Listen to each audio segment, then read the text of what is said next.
Hello and welcome to TRS Today, a communications initiative of the Teacher Retirement System of Texas. I'm your host, Rhonda Price, and our guest today is Katrina Daniel. She is our new Chief Healthcare Officer. And thanks so much for being with us, Katrina. Thanks for having me. And before we get into some questions about our healthcare programs, can you tell us a little bit more about your background academically and professionally?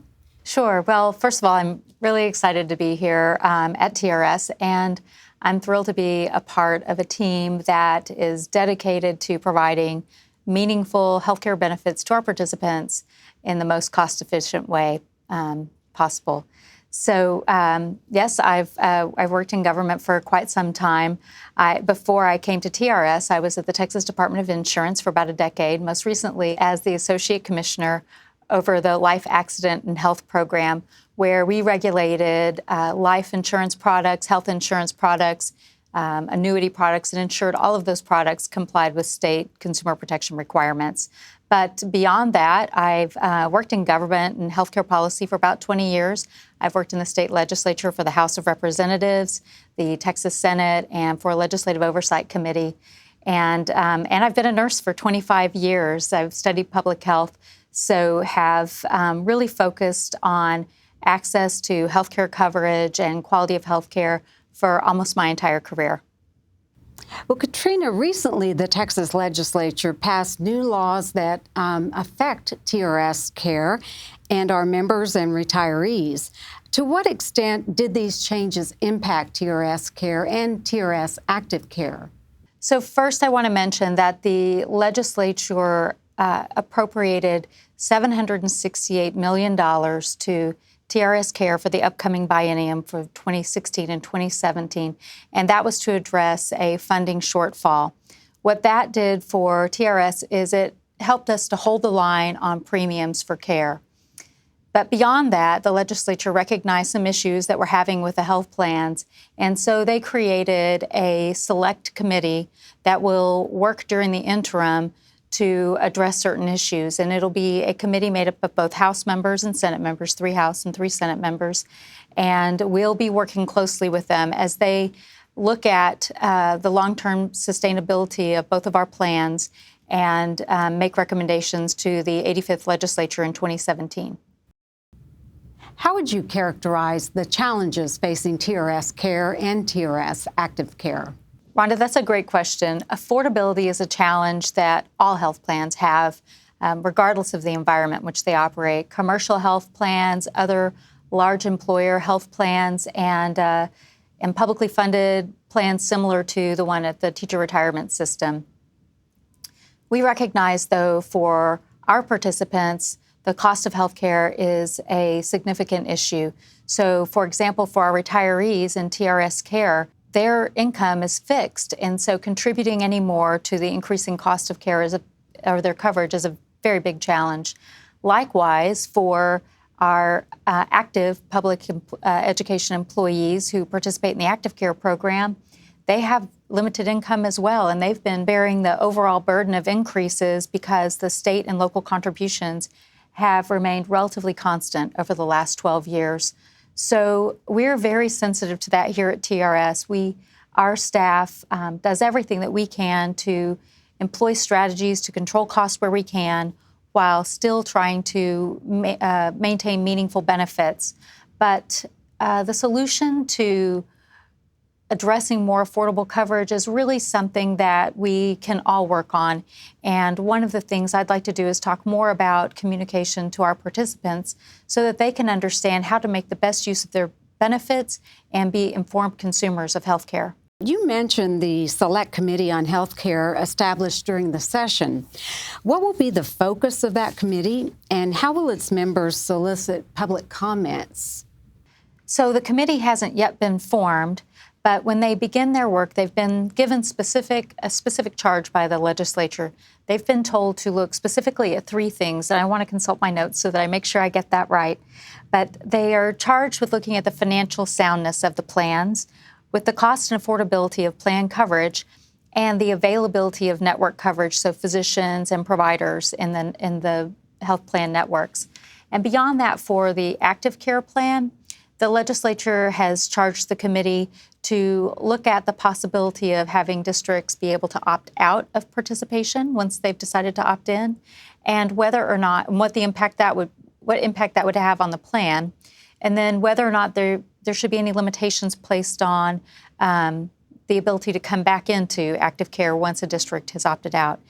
The committee is also going to look at regional rating across the state to determine whether or not they should consider having premiums designated by region, so there'd be a differentiation of premiums across the state. We also expect the committee to reach out to stakeholders and work with a wide range of stakeholders. We expect them to hold hearings across the state so that they can get a broad range of input. And TRS plans to and is at the ready to work closely with the committee as they need us and provide information as needed.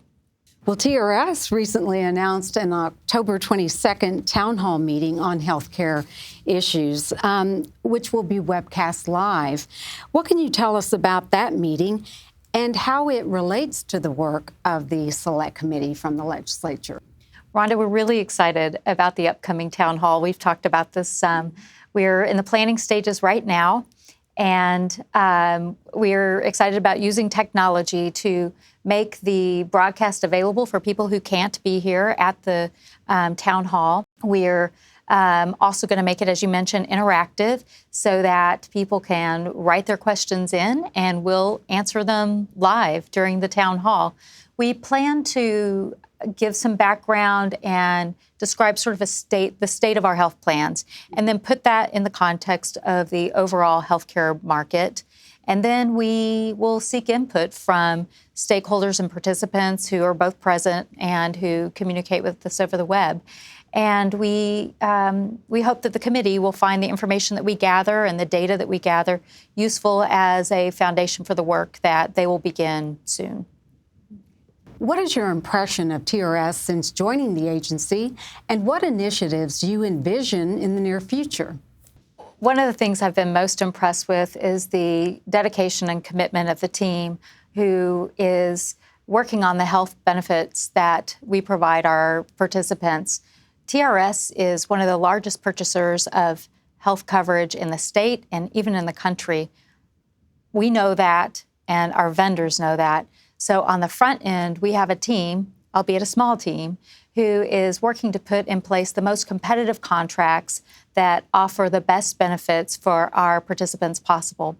Then we also have another group of dedicated people who are our benefits counselors and are at the ready to answer any questions that our participants need and help them navigate these complex waters of healthcare that we've been talking about.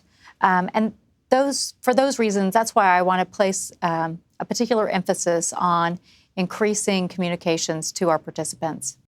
How can TRS-Care and TRS-ActiveCare participants become better consumers of healthcare products and services? Rhonda, this is a great question.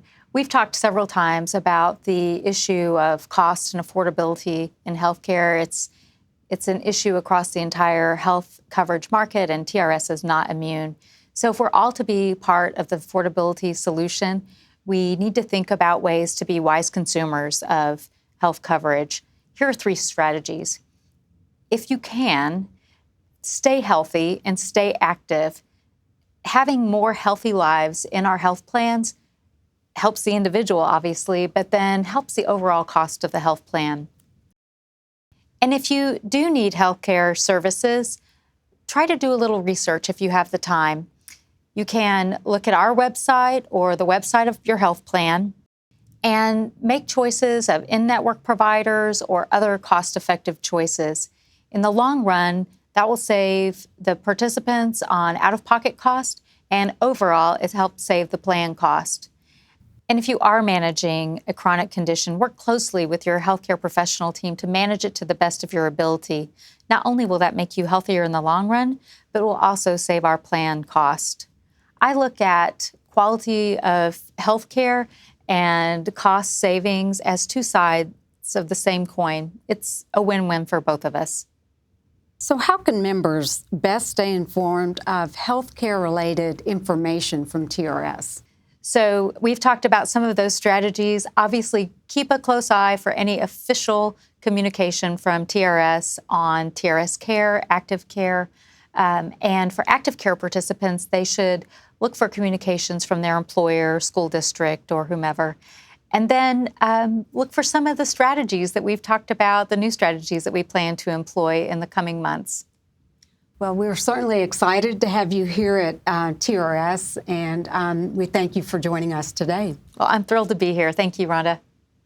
And thank you for watching. Please stay tuned for the next edition of TRS Today.